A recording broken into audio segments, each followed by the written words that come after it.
All right, so would you classify yourself as Gen Z? Oh, absolutely. I'm after 1994. That's it? Yep, that's it. Are there no other defining qualities?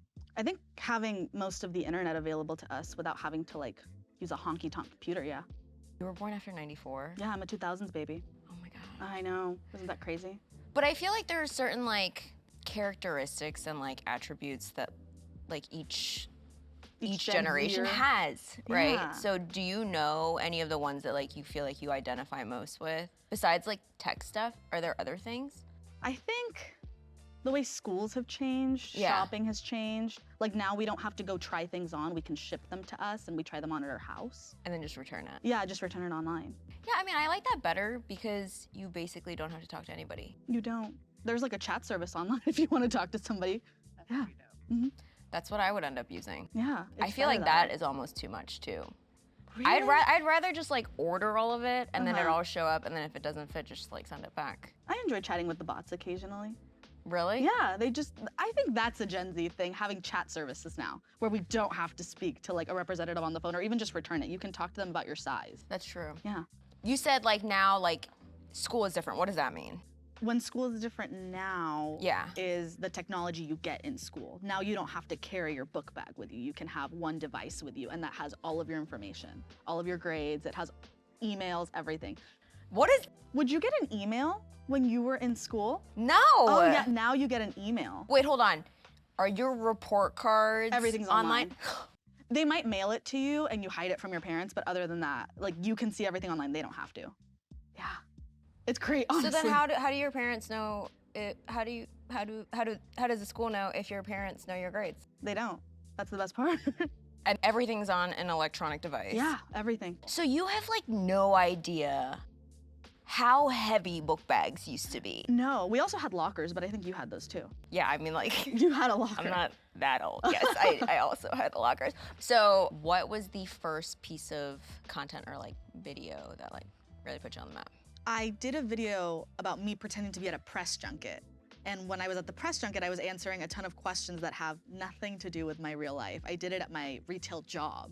So it was really strange to do it there while I was answering all these questions talking about, I just did this movie and I just did this TV show. Oh, so you were like a celebrity in it? Yeah, yeah. Oh, okay. Yeah. What kind of, or you were like a movie star in this I am. interview? Mm-hmm. You're like, yeah, I am. I'm totally a movie star. What were some of the questions that you asked yourself? How hard was it to shoot a stunt? How Yeah. hard was it to get to set? Did I need a driver? Where would I go when I was finished shooting a scene? Would I go to my trailer? Yeah. Were they like legit like real answers, or were they like answers that would make fun of like that particular They were setup? sort of both, real or making fun of. Like if the question was like, how did it feel like to do your own stunt? Were you like, oh, I didn't do my own stunt. I had somebody else do it for me, and I took all the credit. Did you say something like that, or was it real? Kind of. I talked about how we had to do a take where I had to stay in place, and then the stunt double would jump in and do it for me. Yeah. So you were like, I'm taking all the credit for it. Yeah. Or The world thinks I did it. Yeah, they do, and they continue to. Okay. Yeah, they won't stop believing that. That's good. Mhm. It's good that you take credit for somebody else's work. I do, yeah. Yeah. Why not, right? I think the stunt doubles, they don't mind. A lot of your day-to-day, Mhm. is it surrounded around like content creation? Actually, no, for sure, no. I am a student as well as a content creator, Oh, so okay. I find time between my retail job, my schooling, and then this is kind of not an afterthought, but it's something that I do when I have the time to do it. So I have to really But you do it so well. Thank you. Yeah, that's so cool. Yeah. So it's like, it's not something, This was never orchestrated to be something as big as it got to be. Yeah. I completely started what I do as a hobby and something really fun, and when I was able to pivot and do this now, this is something extraordinary. This was never meant to happen. how do you juggle being a student, Mhm. having a job? I thought this was your job, so I'm just like, I'm fascinated. Yeah. So like, being a student, having a job, and then still having this be a huge part of your life, how do you feel like you're like crushing it? Like you're really good at balancing it, or do you feel like a hot mess 99.9% of the time? I want to say a mix of both, but I do want to say hot mess. Yeah. I am very bad at remembering things. I need a planner with me. I have my I mean, calendar same. open. Yeah, it's really hard for me to balance. I've missed shifts at work Wait, because I pause. forget. Yeah, You said you have a planner. I do. You said calendar open. Yep. Is that paper? I do use a paper planner. I do. It's my Look favorite thing in the at world. you! It's the one thing that I think just writing in it, it's my Sunday night of the week where I have peace to myself.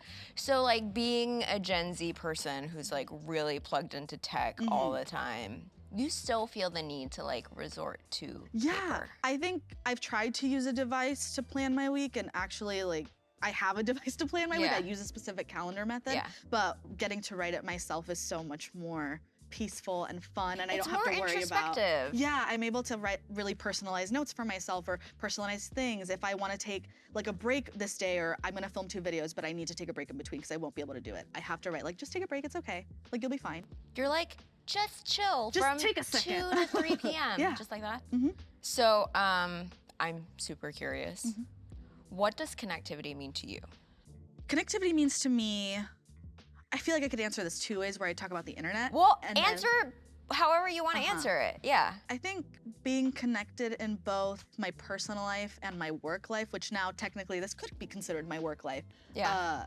What it means to me is being able to balance everything at the same time, all while still being able to connect with people in person. I'm connecting with you, but I know that my phone right now probably has things people There's are texting like me. 300 notifications. Maybe, yes. So I think being and your connected. anxiety's like, Balancing everything and knowing that once I'm fully connected into both, which is in my personal life and in my work life, I'll be fine. So like, that's one way. Yeah. What's the other way? The other way I think would be the side that I'm not doing content, where I'm at home and I'm with my brother or I'm with my parents. How do I stay connected to them? Now that obviously we have phones, we have devices where we can text and chat, I'm able to just text them like, hey, let's go to dinner. If I'm not like home, I'll text them later. Yeah. Well then, if that's the case, like how do you feel like over the past 2 years, do you feel like those relationships with technology have gotten better? Or I think over the last 2 years, I guess how has it changed is the better question. I think before, since I was worried about, before I did any content creation, this was all during the last 2 years, I was able to. Really? Yeah, this has all happened in the last 2 years, yeah. So before, I would worry about, I had a fuller schedule at work, I had a fuller schedule at school, I would drive to pick my brother up, I would have things to do like errands to run for my parents. Now, in a way, those 2 years have completely shifted that. Okay, so like being a content creator and having like so much emphasis on like being really plugged in and then realizing that there's this weird digital divide where there are people even in this country that don't have the same access. Oh yeah. Isn't it crazy thinking like there are people in the US now That don't within have. your generation that also don't have that connectivity? It's a privilege to own a phone. It's a privilege to own a computer. For some people, they don't even have access to get the privilege. There's no way for them to get access to it. So for the most part, I think, again, funding and programs have a big thing to do with it. And I think also it's devastating because you think, oh, wow, I could just pull out my phone and say, hey, I'm going to go look up something. I'm going to go look up where to eat. I'm going to text my friends, hey, let's go. People who can't even look at the time. That's crazy, yeah. But I think it's really interesting because like as a society, I feel like we've looked at like internet and content creation as just like this fun way of having really cool entertainment, right? And being able to like plug in with people everywhere. But you brought up like a really interesting point about the fact that it's like a safety thing. Yeah. It's a huge safety thing. Even being able to like share your location when you're away from home and knowing that like, hey, if anything were to happen to me, this is the last place that I was. Yeah. And to know that there are people out there that like can't call, can't share their location, you know, like can't mark, and they have no digital footprint whatsoever. The talk about digital footprints is also interesting, considering digital footprints, you never know where they're going to lead. So someone who doesn't have a digital footprint, no Instagram, and there are people like that. Many business people don't have personal use for their social media. They really use their phone to call and text only. Right. It's interesting to see someone who has no digital footprint and them seeing the space of content creation being like, what is this? Yeah. Like, how do you guys do this? And it's like, oh, well, it's all through your phone, and it's unfathomable. Yeah. Yeah. That's crazy. Emily has taught me so many things today that I thought I knew stuff. I apparently don't You didn't. know anything.